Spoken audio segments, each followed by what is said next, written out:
tape number 2 with survivor Mirjam Zylberberg. You were talking about your father's stories about World War I, and that was your idea of war. Yes.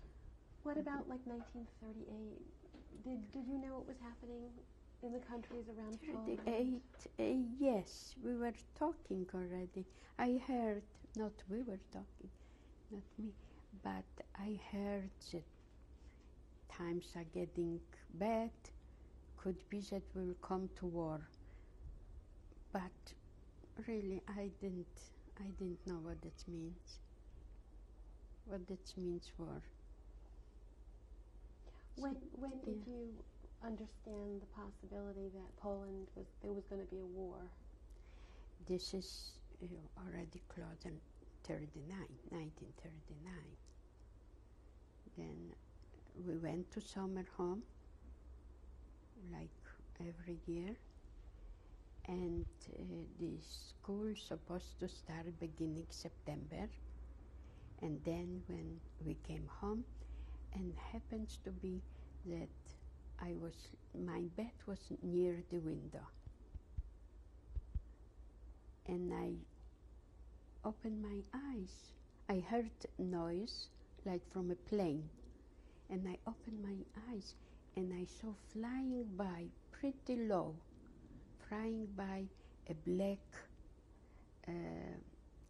plane with a swastika on it. Even that time I didn't understood what really a plane. I didn't know it's a Polish plane or not.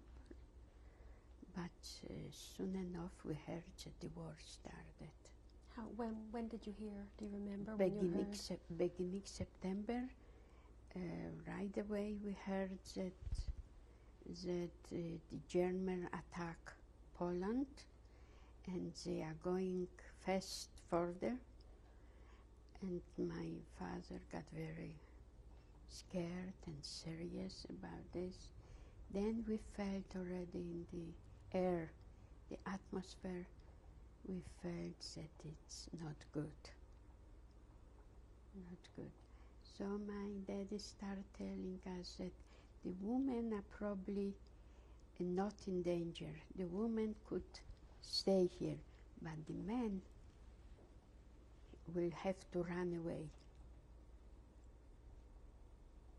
Because if the army comes in, so in danger are the men. He looks like understood war like on the front, not how it really was. Nothing. So what did he do? Did he make plans to leave? He made plans to leave, but how far he could go? To the country where we were going, we have to cross the Wisla, the bridge. So he said, okay, he will go on the other side, on the Wisla, on the river, till the army will pass by and will calm down. So that's what he did. He took 3 girls, the 3 oldest girls, Rahela, myself, and Tosha, with him, and we went over the bridge.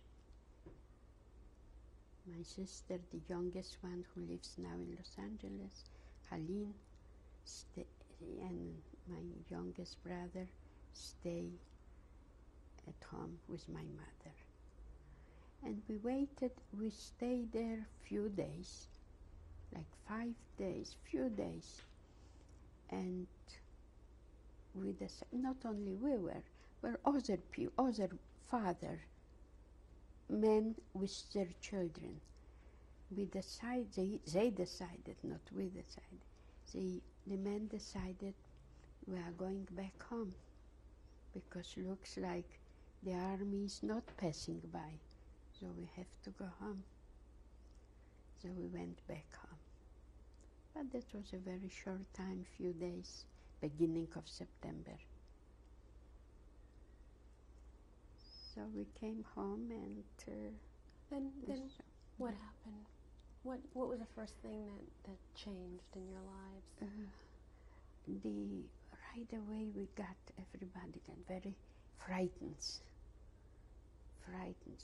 We saw the advertising, or how you call this, papers on the houses or in the corners, announcement more than advertising, announcement what the German army is here and we have to obey the new rules. So we were all very, very subdued, very quiet, very frightened. What will be? What will happen? What will be next? They closed all the store, and very soon they ordered the Jews wear the yellow star. What, do you remember the first time you put on the yellow star? Yeah, was very, very tragic, very tragic. My parents were very quiet. I remember that was a time was very like a silence. Most of the times was a silence in the house. Everybody was like, what will be, what next, what will be? And that time we could still go out from the houses. Only we have to walk on the street, not on the sidewalks. Was that everybody or only the Jews? Jews, no, only the Jews. Only the Jews were not allowed to walk on sidewalks, only on the street. So that wasn't the worst things. Then what followed. What followed? Then soon enough they ordered to bring all the valuable things to one place. Not only jewelry, but even if we have pots and pans from copper or other metals to bring to one place. So we did. We have like a teapot. We did what they were told. Yeah, what they were told. Then no, they weren't talking about jewelry, little thing jewelry. But very soon we heard, the beginning of the war, we heard that they are going to homes, the SS, the German, are going to homes and looking for all jewelry, whatever we have, valuable thing. And I can describe when we heard on the street, our apartment was facing the street, when we heard on the street the SS boots, how they walk.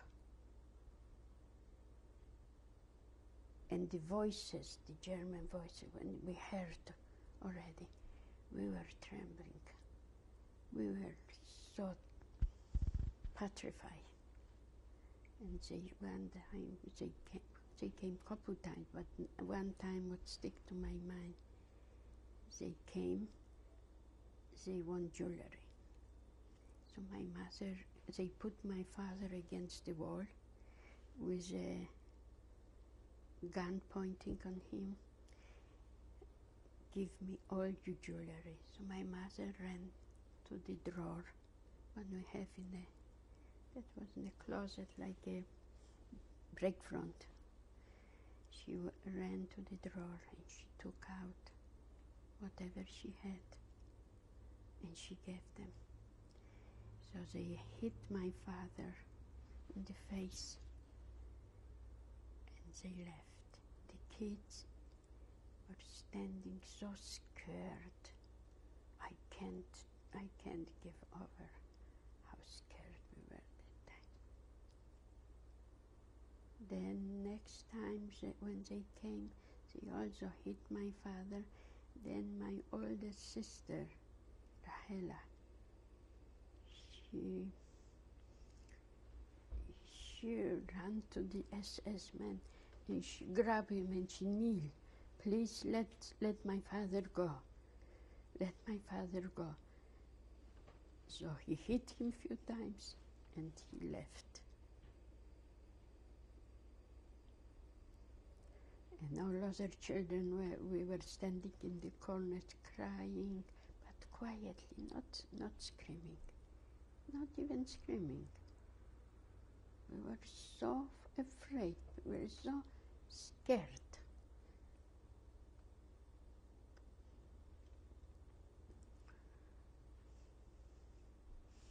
Then my sisters, the times were got so bad that my mother decided to send my older sister, Rahela, with a family. They were our relatives, but they were good friends. They live in the same building. They have relatives on the Russian side, what they call the Skresis, near Grodno. They have relatives. So the whole family decided to go to the Russian side.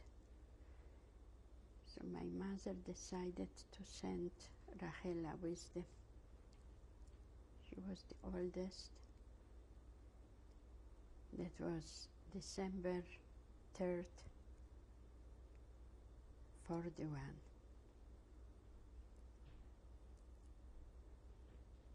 She packed her thing.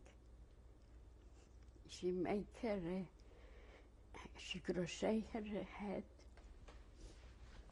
She made a button here, and she put a little golden watch in the button, crocheting. And she told her, she was that time, maybe 16-year-old, that time, and she told her, when you will need to eat, to buy food, you should sell this. And she left. That was a very quiet day for us. Very quiet. Each one was sitting crying in a separate corner.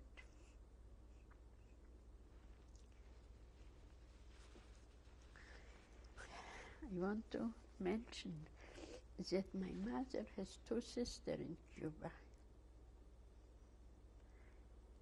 And I remember before the war started, my aunt wrote my mother a letter asking her, please send me your older daughter. It's no future for her in Poland. But that was before the war, she still had time to send her. But my mother said, no, how can I send away my daughter? I will never see her again.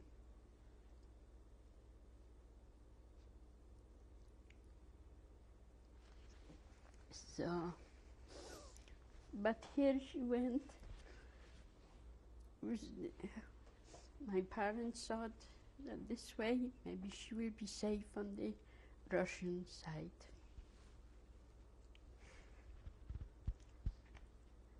And we heard from her. We heard from her. For how long did you hear from her? We heard for a whole year. We heard from her. She was writing us letters, what did arrive. And she was missing us very much. Missing very much.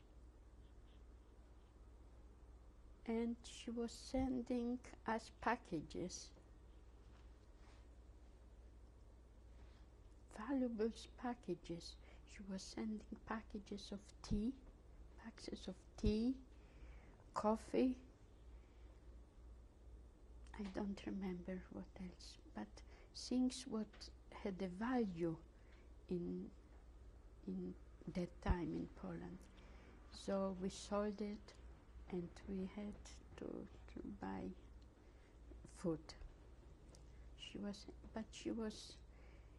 missing us very much. In every letter, she was writing that she wanted to come back.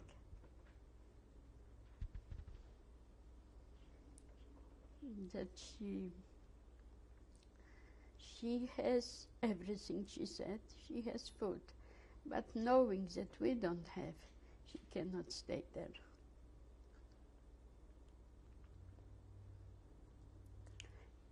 If you want me to tell about her, then all other many Jews been sent to deep Russia.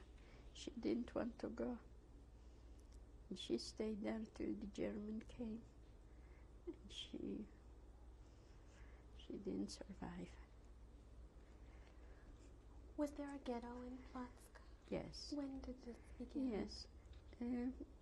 Like middle of 41. And 41. how did Yeah. they make the announcement that you'd have to move to the ghetto? Yes. How did you also find out? Announcement on the corners that we had. And the German was going all over with sticks, raus, raus, raus, and we had to find a place in the ghetto. What did you take with you? What kind of belongings? We didn't took. We went to. We had an aunt, my great aunt, my mother's aunt. She was a sister of my grandfather. They were very well-off people, and they live in a big house, so they gave us one room. And their house was in the ghetto? Their house was in the ghetto, yes. On Sienkiewicza Street. What was Sienkiewicza wasn't ghetto anymore, but what was like going through to Szeroka Street, what was the ghetto. So we all went there. We took whatever we could with us, and we lived in one room. She had few rooms. In every room lived a different family. What was life like in the ghetto, daily life? It was very bad. It was very, very sad, very sad. So after Rahela went to Russia, so I was the oldest one. So I went to the Jewish Gemeinde, how you call this? Community. Jewish center, Right. Jewish community center, that I want, because they required that I could work. So they put me on a list, and I was going like once a week, twice a week, wherever they needed. So they called me. The other sister were still young kids. What kind of work did they send you to do? They sent me mostly of outside work, outside with a shovel. It was really nothing to accomplish, just to make to shovel dirt from one side to another. That was, but it wasn't like a steady job. Wherever they needed, they came to their work, and they gave few pennies for it. What about your father and mother? How did they occupy their days? My mother was busy in the house with 4 children now. And your father? Yeah, and father was also home. He didn't feel so good. He was home. He didn't go out. We brought, I remember, we brought from the store, we brought to the ghetto few boxes of hats, what we had from the store. And when we didn't have with what to warm the room, we put the hats to cook something. In the oven, the fire. Yeah, to make fire, to warm and to cook. Was there any kind of Jewish activities in the ghetto, religious minyans or a shul? No, not. By us, I think Plotzk was right away like a joint to the Third Reich. Wasn't it central Poland? So was, I think, the regulation was stricter. The organization didn't exist anymore, and the shul didn't exist anymore. So was no, I wouldn't say it was at least I don't know of a social life for sure not, and gathering life, no. Who guarded the ghetto? The German.